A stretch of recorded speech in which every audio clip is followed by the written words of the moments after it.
133분 안에 한국 전쟁을 잘 담아낸 영화 고지전. 오늘은 고지전을 4가지 키워드로 알아봅시다. 첫 번째 키워드, 냉전과 6.25.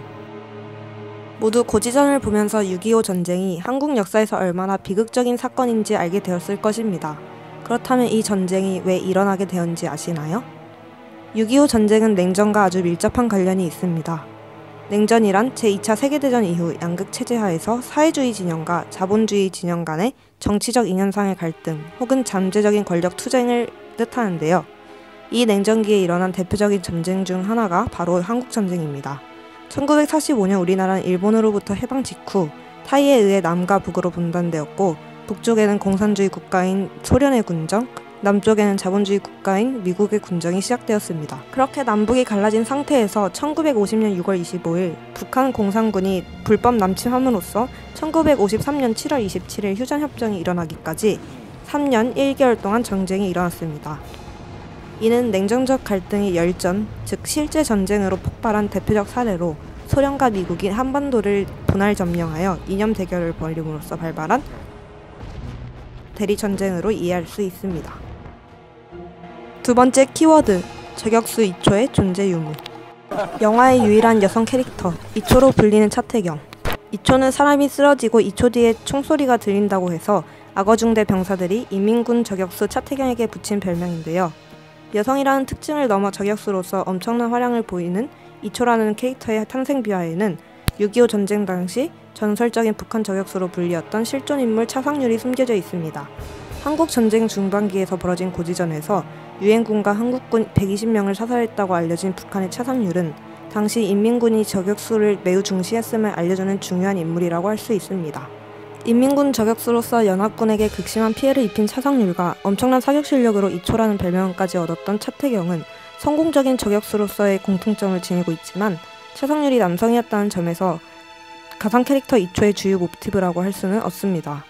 그렇다면 전시 상황에서 중대한 역할을 하는 전설적인 여성 저격수는 오로지 영화나 소설 같은 상상으로 꾸민 작품에서만 볼 수 있을까요? 제2차 세계대전 우크라이나 출신의 소련 붉은 군대 저격수였던 류드밀라 파블리체코는 이러한 생각을 뒤집는 대표적인 인물이라고 할 수 있는데요. 역사상 가장 성공적인 저격수로 알려져 있는 파블리체코는 제2차 세계대전 당시 키예프 대학의 역사학도였습니다. 그녀는 독일이 소련을 침공하자 붉은 군대 자원 입대를 선택하게 되는데요. 군대 측에서는 대학에 다니던 여성이 전방에서 근무하는 것은 어려울 것이라고 생각해 그녀에게 간호병직을 제의하지만 파블리첸코는 저격수로 복무하기를 희망합니다.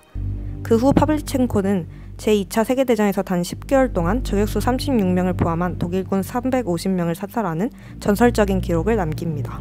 여성으로서 역사상 가장 성공적인 저격수라는 별명을 얻은 류드밀라 파블리첸코는 영화 고지전 속 이초라는 여성 캐릭터의 존재 가능성을 보여준다고 할 수 있습니다. 세 번째 키워드, 고지전 내 고증 오류. 영화 고지전은 6.25 전쟁을 사실적으로 잘 담아내 관객들의 좋은 평가를 받았습니다. 하지만 그런 고지전 속에도 역사 왜곡 장면이 있었다는 것을 아셨나요? 그 장면은 바로 포항철수 작전인데요.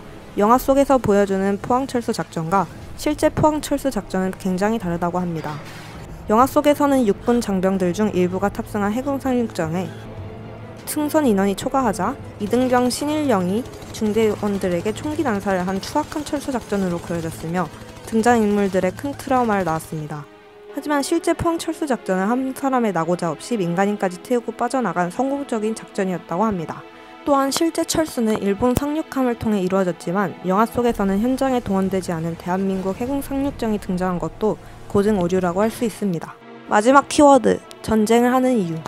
영화 초반 이등병 강은표는 인민군 현정윤에게 잡힌 후 이런 말을 듣게 됩니다. 어리버리들, 너들이 와 전쟁에서 지는 줄 아네? 응? 너들이 와 도망치기 바쁜 줄 알아?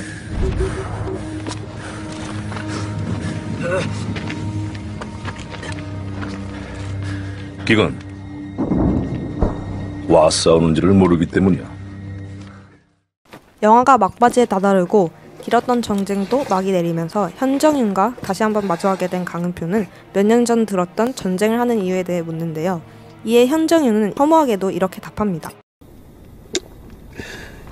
네네. 확실히 알고 있어서 근데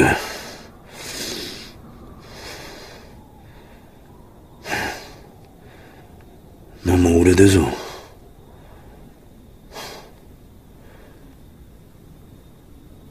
잊어버려서. 개새끼. 이 대사를 우리는 있는 그대로 받아들여야 할까요? 아닙니다.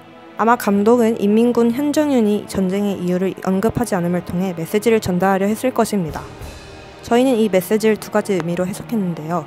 첫 번째 해석은 전쟁의 이유를 알고 있던 사람마저도 그 이유를 잊을 정도로 처참하고 끔찍한 싸움이 오래되었다는 의미입니다.